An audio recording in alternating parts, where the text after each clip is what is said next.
Just anything you can share with us about your chat with Trump over the weekend. We exchanged pleasantries, and I didn't hear, there was a lot of noise, so I didn't hear exactly what he was saying, but it was something to the tune of that, you're one of the greatest mayors the city has ever had. The city has turned around under your leadership, So I didn't get it all. The lip syncer missed that part. Whoever was the lip reader, was a lip reader, right? What was the lip reader? I think they missed the part of, how he talked about, how I brought back the economy, brought back jobs. The bond rate is 9,000 guns off our streets, improved education, high-speed broadband for NYCHA residents, So I didn't get it all. Huh? We don't deserve any of it. The only thing we were concerned about is, seeing a good fight. And, I'm a fan of the sport. So I think as he moved through the city, he acknowledged, what a great job this administration has done. And, I thank him for that. Listen, I think that it's imperative, and you said something that's very important, by the way, communication. We weren't communicating before. We were engaged in warring and not working together. And so what happened when I was here 2 weeks ago, I think it was 2 weeks, being mayor's dog years, so it could have been longer. What happened? I said I reached out to the president, right? What happened after that? The governor reached out to the president. Senator Gillibrand reached out to the president. Morning Joe reached out to the president. So what happened? When I said that, listen, let's turn down the temperature and let's work together for the city of New York, all of a sudden, we got a different energy, But one thing for sure, none of them, not the governor, not the senator, not Morning Joe, did you say, are you doing it because you want something? How about we're doing it because we love New York? This is the president. And it's time for us to stop yelling at each other and working with each other.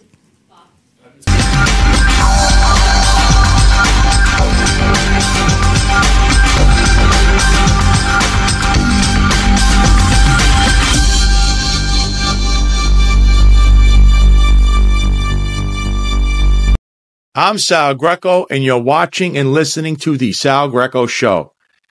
We started today's show with Eric Adams at his press conference, once again bragging about himself, and that in his convoluted world, he believes President-elect Trump told him how great a job he's doing in New York City.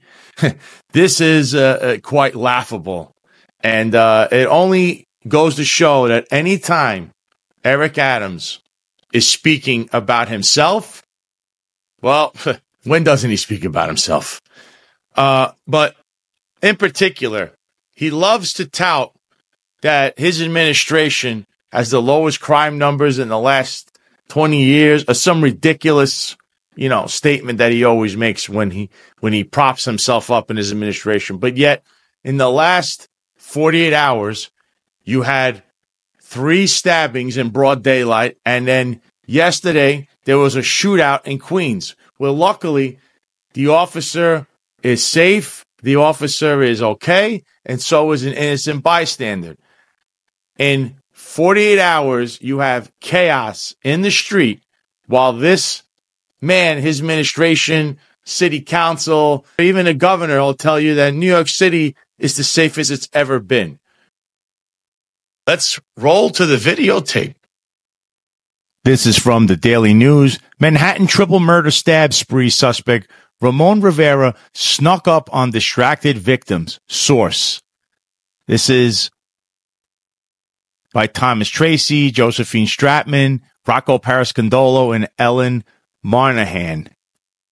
Manhattan triple murder stabbing spree suspect Ramon Rivera chose his victims because they were preoccupied doing something else and he was able to sneak up on them, a police source told the Daily News.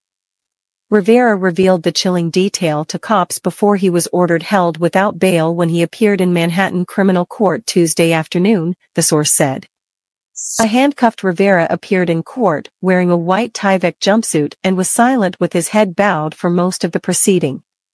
The defendant embarked on a bloody and violent rampage that took the lives of 3 innocent New Yorkers who were doing nothing more than going about their day, Assistant District Attorney Megan Joy said before describing Monday's violent spree. Family of Rivera's first victim, construction worker Angel Lotta Landy, were in the courtroom. They sat motionless in the gallery as Joy read out the complaint. Joy requested Rivera be held without bail due to the severity of these offenses as well as Rivera's 2024 burglary conviction and his out-of-state criminal history. The judge agreed to the request. "I hope he rots in hell and never gets out," said Landa's 16-year-old nephew, according to Fox 5. Lotta Landy raised his nephew as his son after the boy's mother died, the victim's family told the TV station.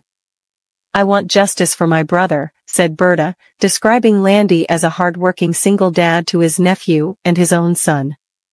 Rivera slept like a baby while in custody before being hauled into court, a law enforcement source said. He rested in a holding cell at New York Central Booking, nicknamed the Tombs. "He's been sleeping like a baby without a care in the world," the law enforcement source said. Rivera attacked a correction officer back in May while being held in the prison ward at Bellevue Hospital. That officer, Carol Garcia, was charged with kicking Rivera in the head after Rivera was subdued. Rivera was also arrested for petty larceny for an October 4 incident, the judge said, adding that she wanted to clarify that prosecutors had asked for supervised release not bail in that case only because the charge was not bail eligible. After serving nearly 8 months in jail on a string of store break-ins, Rivera allegedly went on a killing spree Monday, knifing 3 people to death a month after his release. Chilling surveillance video recorded Rivera, wearing a King t-shirt, changing into a sweatshirt, tan trench coat, and a beanie hat before storming up to construction worker Lotta Landy around 8:20 a.m. on West 19th Street near 10th Avenue in Chelsea. Medics rushed Lotta Landy to Bellevue Hospital, where he died at 8:30 a.m., police said. After allegedly attacking Lotta Landy, Rivera ran off in search of his second victim. Around 10:27 a.m., Rivera fatally stabbed a 68-year-old man fishing by the East River Promenade near the Water Club at East 30th Street and FDR Drive in Kips Bay, prosecutors say. The victim's name was not immediately released as cops tracked down family members. Both victims died at Bellevue Hospital. Less than a half hour later, at 10:55 a.m. Rivera attacked 36-year-old Wilma Augustine at East 42nd Street and 1st Avenue in Murray Hill, according to cops and prosecutors. Augustine died just before 6 p.m. at New York Presbyterian Hospital while Cornell.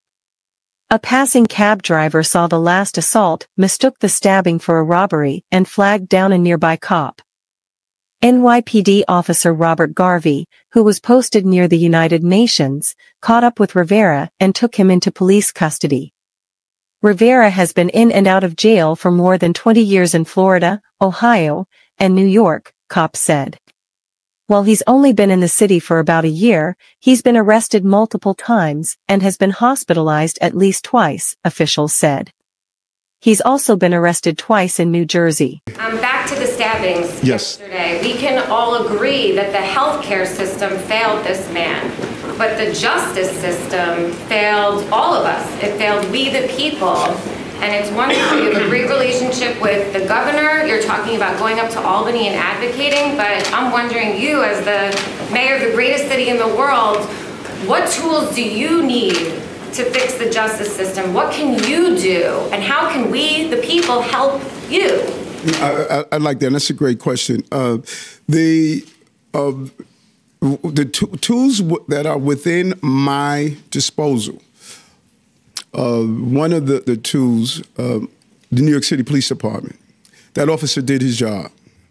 The tool of telling everyday New Yorkers, you see something, say something, do something. That cab driver followed the person. When he saw the individual assault the woman, he didn't just turn around and say, let me go pick up my fare. He followed him until he came upon a police officer. So our message to say to New Yorkers, see something, say something, do something, is part of the tools. But we need to really look at the, as I stated, the Supportive Intervention Act. Advocating to get that passed is imperative. Advocating to get more psychiatric beds online is imperative. Making sure that we communicate with the advocates and tell them we need to take a real look at this. The street corner is not a psychiatric ward. It's not a psychiatric bed to sleep in the parks. We have to change our mindset. And I said from the time that we started this, idealism collides with realism when you have 3 innocent New Yorkers that are stabbed and murdered. That's a wake-up call for our criminal justice system and our psychiatric system. And I'm hoping that we get to respond. We have 3 New Yorkers who were murdered in our city by a person who was betrayed by the healthcare system. And that should trouble us all. It's all good. How are you? How are you? Good to see you. Question about your drones. Were you able to put them up yesterday during this crime spree? And would that have worked? Having the NYPD put up a drone yesterday while this guy made his way around the city. Was it used? Great question. No, we did not use the drones, but what we did, Deputy Commissioner of Operation Kaz Daughtry, he instituted this emergency notification system. Once we had a photo of the person, it is now deployed to every cell phone that police officers are carrying.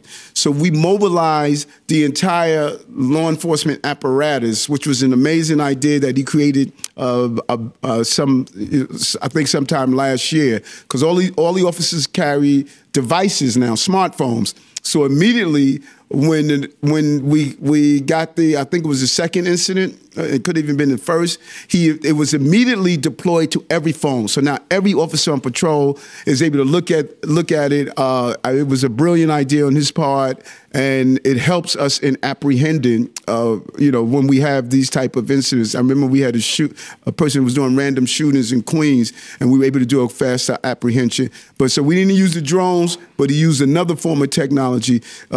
Let me tell you, Deputy Commissioner Kaz Daughtry, you don't realize how much this young man has really changed the game of policing in the city, and how he's constantly finding different ways of making it better for our city. But no, we didn't use drones, but we did use that. My, oh my heart goes out to the victims of this stabbing. And this is a very unfortunate incident, which more than likely, I would have said, could have been somewhat prevented. Look, the real question is this individual who's running around, apparently he might have even robbed a store or a hardware store before this even occurred. You have to understand that in New York City, it's more of a hands-off policy. What happened here was in the last few years, between city council, the state legislation, the mayor, the governor, it's very apparent that it's criminal first in New York City. There's a revolving door of criminals that just come in and out of the system, and the system completely fails New Yorkers day to day. And not only New Yorkers, but I mean, the system in a lot of these, we'll call them blue cities, it fails the people. The reason here would be, besides the fact that this gentleman is a schizophrenic, whatever you want to say, he has psychiatric problems. And I understand that there should be a mental asylum for many of these individuals in the street. They should get care. But the problem is this individual had a record. He has a record in New York. He had a record in New Jersey. So, look, the system failed to recognize this individual that probably shouldn't be out in the street at all, if you ask me, because he has a history of repeatedly returning to the life of crime. So This individual was running around with a knife. He ran into a store apparently before that to pick up this knife. And many people probably see him walking around and just say, oh, he's a maniac, and walk away. Why? Is there any benefit to somebody pointing something out? Is this individual going to be stopped by the police? Is he going to be arrested? Because we understand as individuals that there's a revolving door, and that just because somebody is stopped or arrested doesn't mean necessarily that they will enter the system and stay there. They'll probably get out in 5 minutes. So everybody here is to blame because the system itself is a mess and nobody wants to fix it. Everybody who has power in New York State, whether it be the mayor or the city council, the state legislation, loves to party all the time, as we know. So they are more enamored with themselves and being self-impressed than actually doing something about this issue. And unfortunately, it is progressives that are predominantly in charge of the city council and also the state legislation. So that's what you see in New York City. And the last part is pretty laughable, even bringing up drones.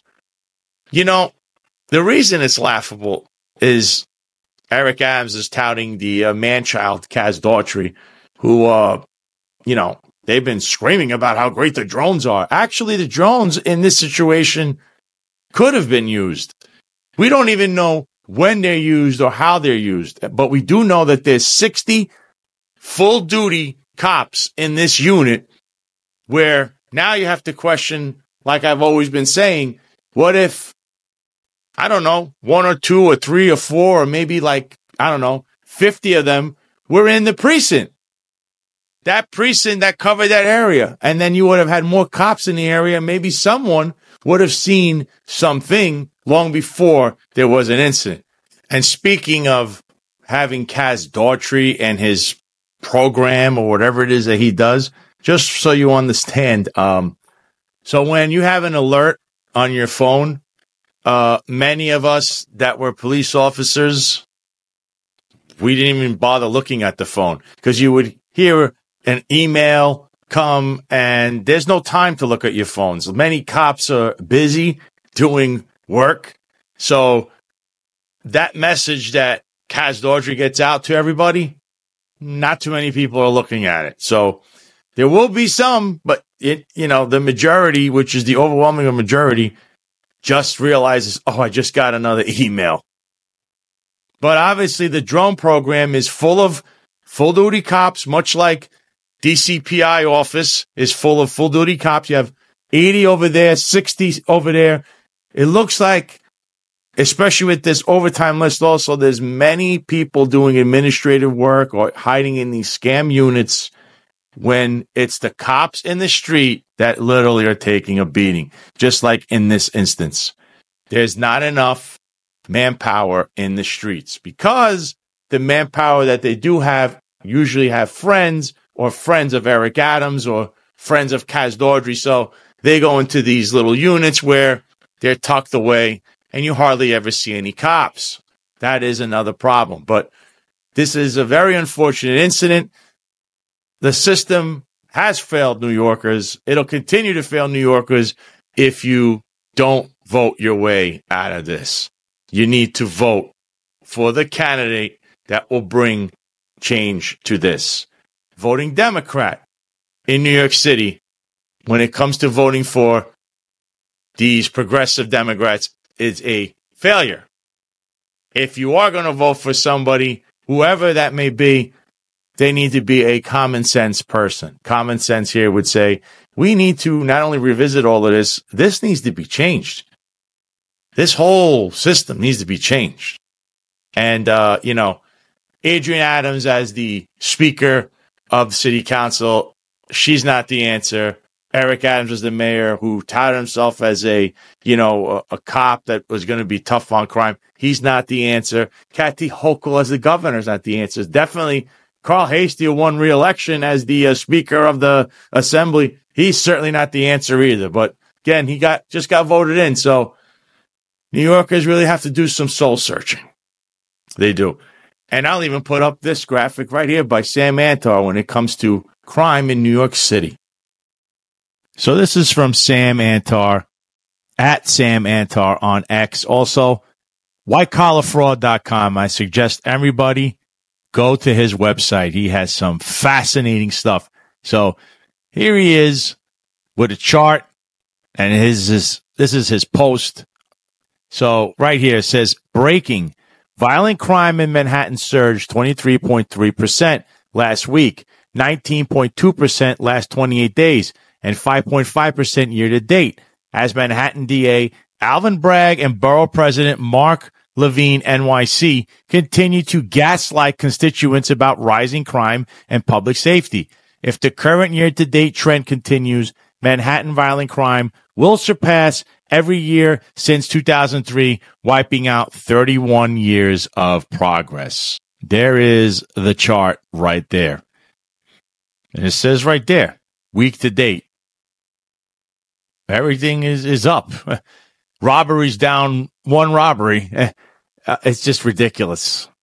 That crime is up 23% in the week. In the 28-day period, 19.2%. And the year-to-date, 5.9%. That is off the charts, actually, and that's major felonies.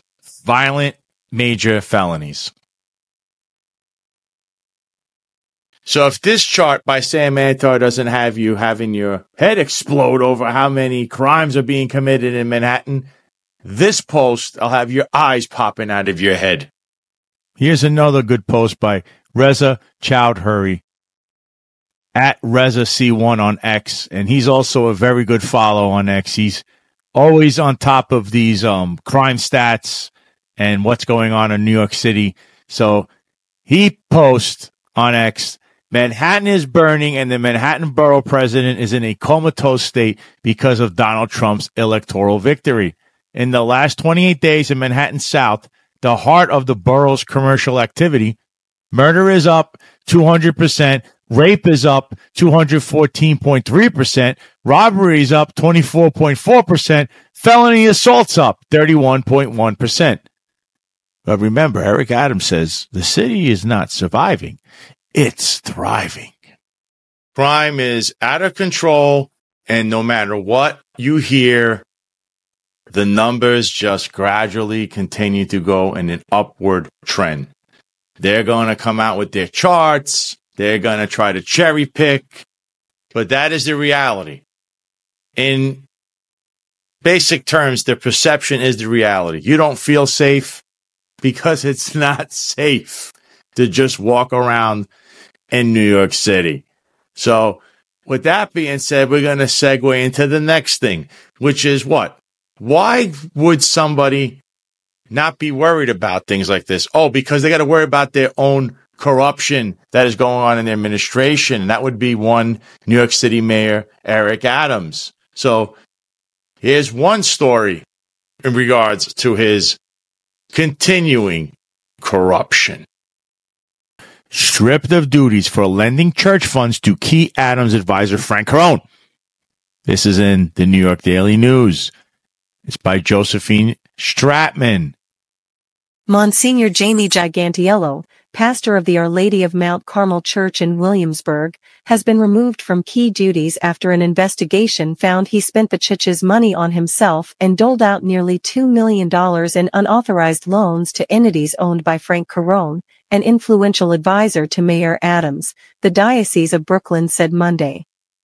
The investigation, which was initiated after Gigantiello allowed pop star Sabrina Carpenter to film a music video at the church, found that loans totaling $1.9 million went to Corone's law firm as well as two other companies affiliated with the former Adams chief of staff.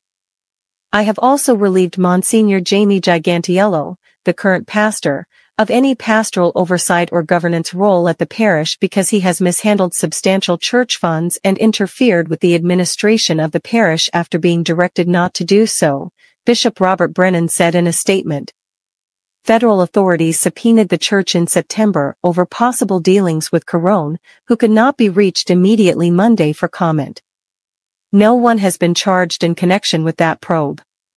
An internal investigation found that Gigantiello issued $1 million loan to Corone's law firm, Abrams Fensterman LLP, in January 2019 without the required approval or notification to the diocese.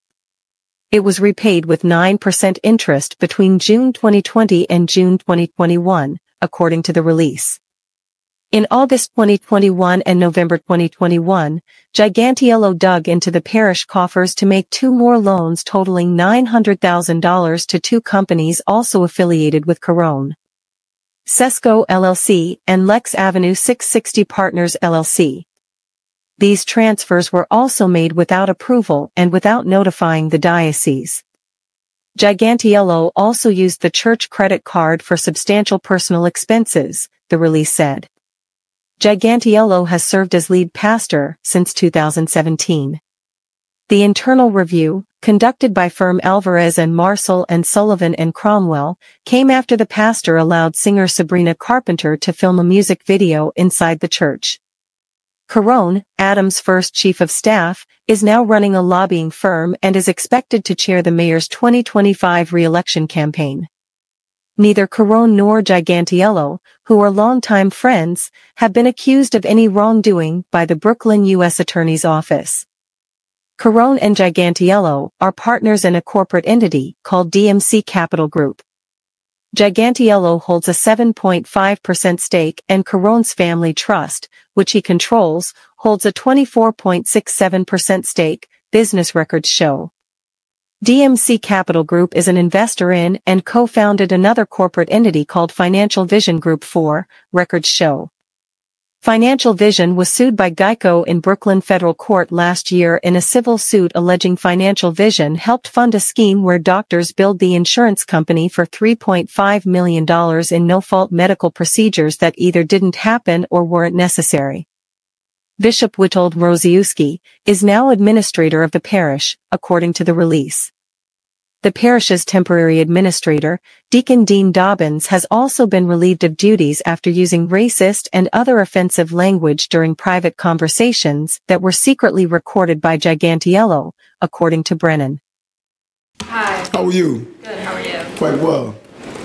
In the wake of Monsignor Gigantiello doling out $2 million in unauthorized loans to Frank Corone, the news broke yesterday, are you reconsidering having Corone serve as the chair for your 2025 campaign?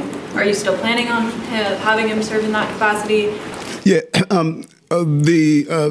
Frank is not only a friend, Frank is a great New Yorker. He served us as the chief of staff here. He brought his skill set and abilities here. Whatever role he would like to play on my campaign, I welcome him to do so. So I don't know about unauthorized loans and other things. I know how I've watched him throughout the years and just the level of humanitarian response to so many issues that he has done. So whatever that other part, I'm not aware of it. This Monsignor, who now is no longer a Monsignor at this church, apparently has a lot to do with one Frank Corone. If you don't know who Frank Corone is, he's technically probably the biggest lobbyist in New York City. He is partially responsible for the rise of Eric Adams in politics, but wherever you see Eric Adams, Frank Corone isn't too far behind. It's very apparent that the Eastern District of New York, that's the Brooklyn courthouse, they're the ones looking at all of this. This stinks to high heaven. And Eric Adams continues to say that he has no problem with any of this. And how do you say, I'm going to have somebody who's involved in a scandal, if not Eric Adams himself being involved in the scandal, because they all are in the same boat together, apparently, and you don't want to distance yourself from this person because why exactly? He's doubling down, and if Frank Corone wants to be in charge of Eric Adams' re-election campaign or his defense fund, he has no problem with it. I mean, somebody who's got problems with taking money, apparently you have no problems with, that just speaks to Eric Adams' integrity. And it's very troubling and very alarming that the mayor of New York City would say something like that. That just shows you who and what they really are. And actually, there's even more corruption. City investigators probe Eric Adams' protege, Jesse Hamilton, and his real estate deals. Department of Investigation is scrutinizing a pending lease in an office tower owned by a billionaire backer of the mayor, among other transactions. This is by Greg V. Smith, the Dean of Journalism in New York City of the publication The City. The City Department of Investigation, DOI, is looking into the actions of a longtime associate of Mayor Eric Adams, who the mayor put in charge of city leases, including a last-minute decision to rent space from a big donor to the mayor's legal defense fund, the city has learned. Jesse Hamilton, the Deputy Commissioner for Real Estate at the Department of Citywide Administrative Services, DCAS, steered a lease to an office tower at 14 Wall Street, whose owner had raised donations for the trust set up to pay lawyers representing the mayor in his ongoing corruption case. The examination of the 14 Wall Street deal is just one aspect of a broader inquiry into Hamilton's activities as the official in charge of the city's leasing from private sector building owners, as well as buying and selling city property, according to sources familiar with the matter who spoke to the city on the condition of anonymity. That inquiry is also looking at potential conflicts of interest between Hamilton, a protege of the mayor, who once held the state Senate seat in Brooklyn, previously held by Adams, and Diana Boutros, the Cushman and Wakefield real estate broker assigned to be DCAS, quote, tenant representative, end quote, in leases worth millions of dollars. Boutros received a commission from private landlords based on the rent agreed to by DCAS, including on 3 deals approved by Hamilton, Boutros, Hamilton, and Adams' chief advisor, Ingrid Lewis Martin, were among a group that vacationed in Japan in September, then had their phones seized by the Manhattan District Attorney's Office when they landed at JFK Airport. A spokesperson for the DOI declined to comment. The city first red flagged the 14 Wall Street deal following the law enforcement searches, noting that DCAS has moved to lease space from the tower a few months after the owner, billionaire Alexander Rovd, had raised $15,000 for Adams' legal defense fund. 2 executives from the real estate firm handling the deal for DCAS, CBRE, then contributed another $4,200 to mayor's 2025 campaign. After the city council scheduled hearings on Hamilton's involvement in DCAS leases, officials confirmed the report in Politico that Hamilton intervened to favor 14 Wall Street after underlings had already given a, quote, best and final offer, end quote, to lease space for the Department for the Aging at 250 Broadway. Despite the council hearing, DCAS Commissioner Luis Molina defended the deal in response to questioning by council member Lincoln Ressler, Democrat from Brooklyn, claiming the 14 Wall Street lease would save the taxpayers $31 million. Molina testified that the 250 Broadway deal cost more per square foot and would require taxpayers to pay for $10 million in renovations, while he said 14 Wall Street is move-in ready. But sources familiar with the matter later said Molina misspoke and that the landlord of 250 Broadway would be required to pay for the upgrades under the tentative deal DCAS had worked out.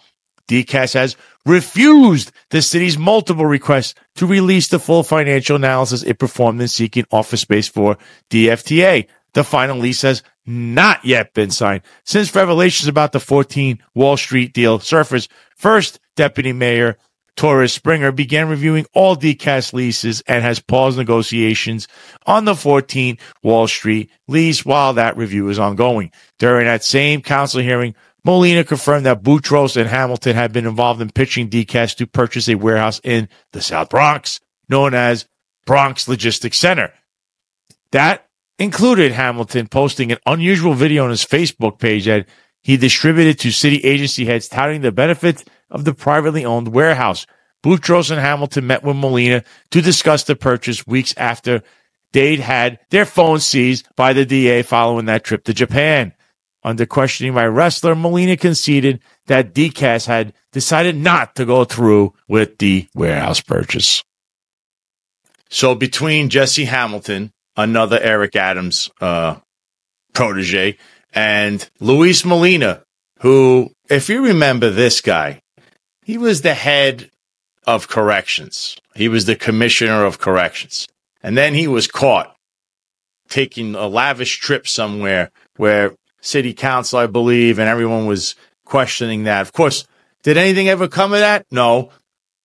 But very clearly, he went to go look for, quote unquote, shotguns in another country for the Department of Corrections. And now he's the head of DCAS. But there is one thing people should know is that Luis Molina, he frequented and patronized Con Sofrito in the Bronx. And of course, we all know what was going on over there, right? So he's part of that little crew. And here he is telling a little fib up there with city council.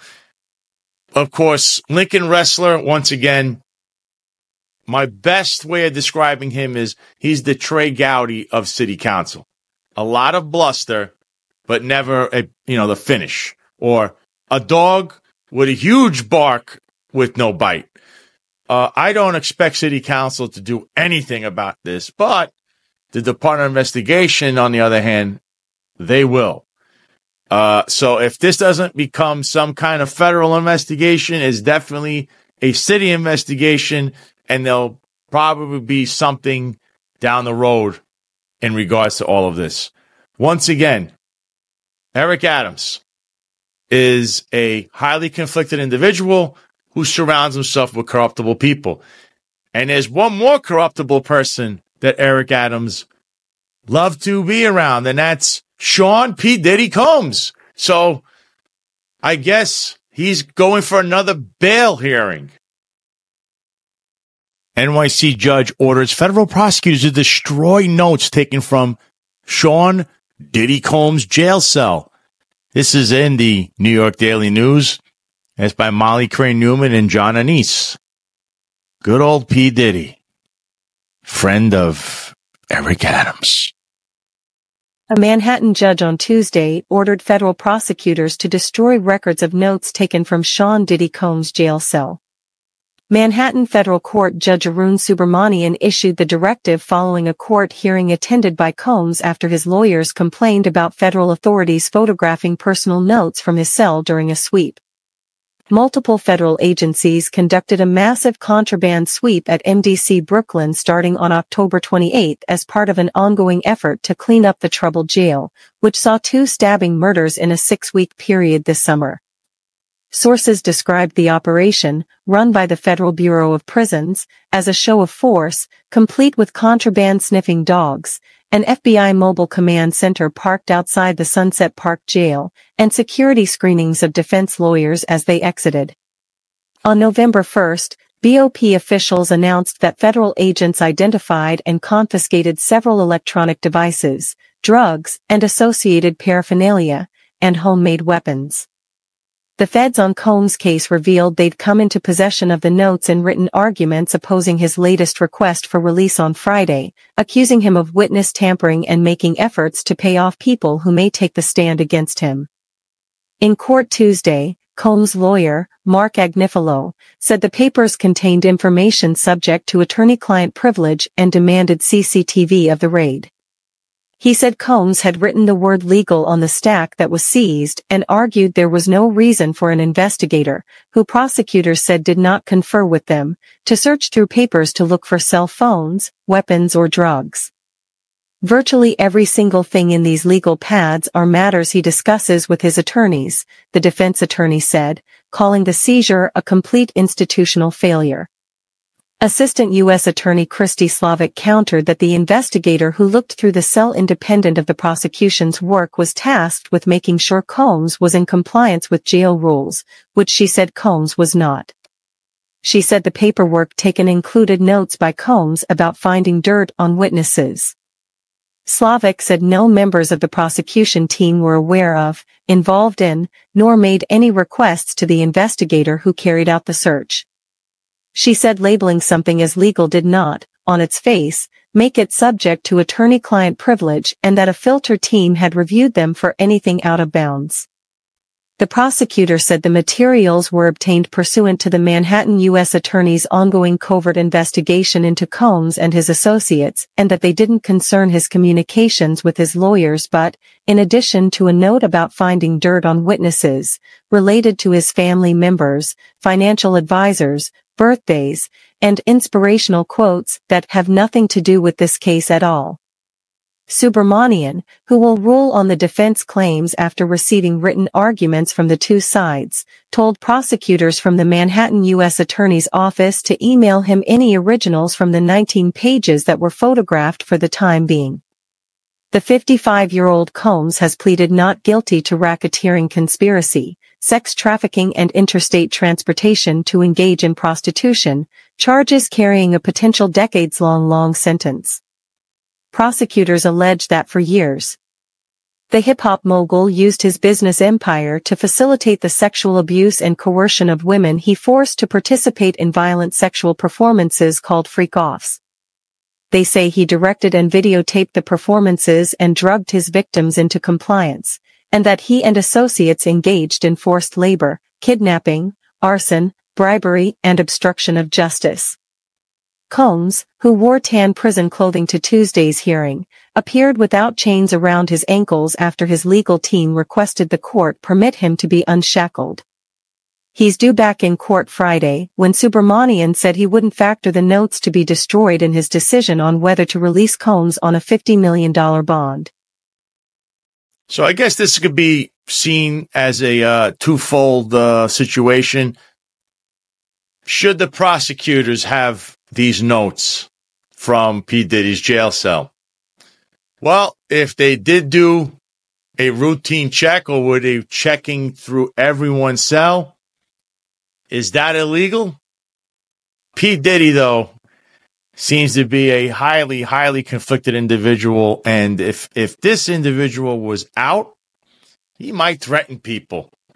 Everything you're hearing about, he has a history of issues. So I don't know. I mean, he would put up $50 million as a bond. That's a huge bond, by the way. That is, but maybe prosecutors know something we don't. It's a first-time offense, even though it's a brutal crime what he is being alleged of. And whether or not he should be out on bail is really, is it worth having this guy out at home, allegedly? I mean, he does have the means to flee the country. He does have the means to maneuver. In all reality, I mean, he has a lot of money. Or is it better that he remains in prison all the way until his trial? This is going to be very interesting. This entire case is interesting because there's all kinds of victims, and I guess it's ongoing matter as well. Somebody asked Mayor Eric Adams about how he feels about his good friend, P. Diddy, and what's the situation going on with him. With that being said, if you like what you heard, if you like what you saw, please, if you're on YouTube, hit the subscribe button, hit the like button, share this out, hit the notification button. If you're on Rumble, hit the Rumble button. Follow me on Rumble. And if you're listening on any podcast streaming platform, please give it a like and a follow. That being said, this has been Sal Greco. It's an honor to provide everybody with all this information, and hopefully things get better. They really, that's all I can pray for. And I pray for the men and women of the New York City Police Department, because this is just torturous to go through when you're shorthanded in the streets. But if you know people, you'll be hooked up by the likes of Kaz Daughtry and Eric Adams. And I will pray for the victims of the horrendous, heinous acts by this individual who, I don't know what he was thinking, but then again, the system is what it is, and it really needs to be fixed.